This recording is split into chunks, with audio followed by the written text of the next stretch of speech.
Sou a professora Cleia de Fátima e na aula de hoje nós estaremos estudando as grandes navegações, o pioneirismo português e o comércio das especiarias. Os objetivos da nossa aula de hoje serão compreender o que foram as grandes navegações, conhecer o imaginário dos navegantes europeus e os perigos existentes, entender o pioneirismo português e as suas conquistas. Para iniciar, vou recitar para vocês o poema Mar Português. Ó mar salgado, quanto do teu sal são lágrimas de Portugal. Por te cruzarmos, quantas mães choraram, quantos filhos em vão rezaram. Quantas noivas ficaram por casar, para que fosses nosso, ó mar. Valeu a pena? Tudo vale a pena se a alma não é pequena. Quem quer passar além do bojador, tem que passar além da dor. Deus ao mar o perigo e o abismo deu, mas nele é que espelhou o céu. Fernando Pessoa. Vocês sabem quem foi Fernando Pessoa? Fernando Pessoa foi um grande poeta português e neste seu poema ele retrata o sofrimento dos marinheiros e de seus familiares no contexto das grandes navegações que ocorreram no século XV e XVI. Mas o que foram as grandes navegações? Que perigos existiam? O que levou os portugueses a navegar em mar aberto? Por que Portugal foi o pioneiro nas grandes navegações? As grandes navegações, também conhecidas como expansão marítima, foi o processo de exploração e navegação do Oceano Atlântico que teve início com os portugueses durante o século XV e XVI.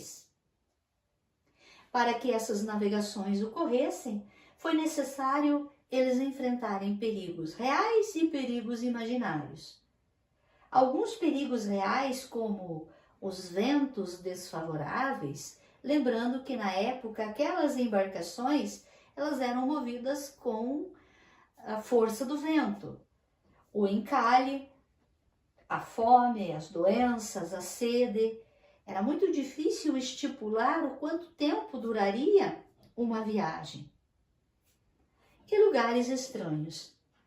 Alguns perigos eram imaginários, como, por exemplo, a crença de que a Terra era achatada e que, distanciando-se do litoral, navegando, lá adiante eles poderiam cair num abismo. Acreditavam que na altura da linha do Equador, as águas elas eram fervorantes e os navios se incendiariam.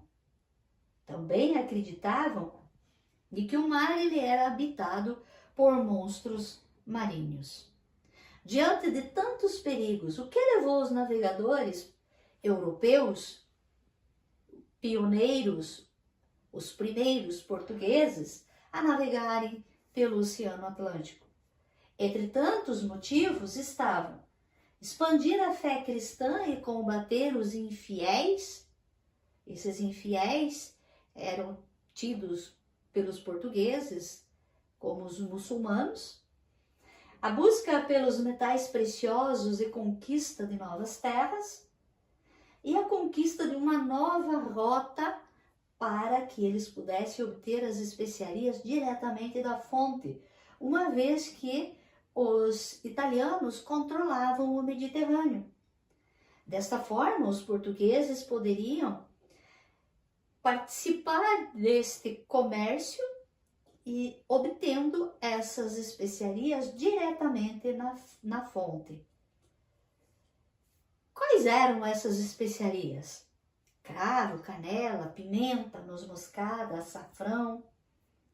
Esses produtos ajudavam a conservar os alimentos numa época em que não existia geladeira, não tinha como conservar os alimentos, e também para dar mais sabor a esses alimentos. Algumas dessas especiarias serviam como remédios, outras serviam como perfumes, mas também existiam outros produtos que também eram comercializados e que vinham daquela região do Oriente, como, por exemplo, os tecidos, os tapetes e as porcelanas. Aqui algumas dessas especiarias. Por que os portugueses foram os pioneiros, os primeiros nas grandes navegações? Um dos primeiros fatores foi a centralização do poder. Portugal foi o primeiro a ter um rei com controle sobre todo o seu território. Depois também tiveram a Revolução de Avis, que garantiu as melhores condições políticas para que eles pudessem investir nas navegações e também para os negócios da burguesia. A experiência na navegação em mar aberto, os portugueses já tinham uma enorme experiência praticando a pesca da sardinha, do bacalhau, da baleia. O desenvolvimento de técnicas e conhecimentos necessários à navegação. Os portugueses aperfeiçoaram mapas, adaptaram a bússola às suas embarcações e foram eles que inventaram as caravelas. A posição privilegiada de Portugal. Portugal tem uma grande parte da sua costa terrestre voltada para o Oceano Atlântico. E a Escola de Sagres. A Escola de Sagres forneceu conhecimentos e técnicas para os navegadores. Nesse slide vocês poderão ver algumas dessas rotas e também algumas dessas conquistas portuguesas.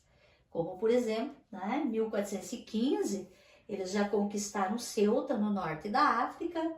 Em 1418, eles chegaram à Ilha da Madeira. 1456, as Ilhas de Cabo Verde.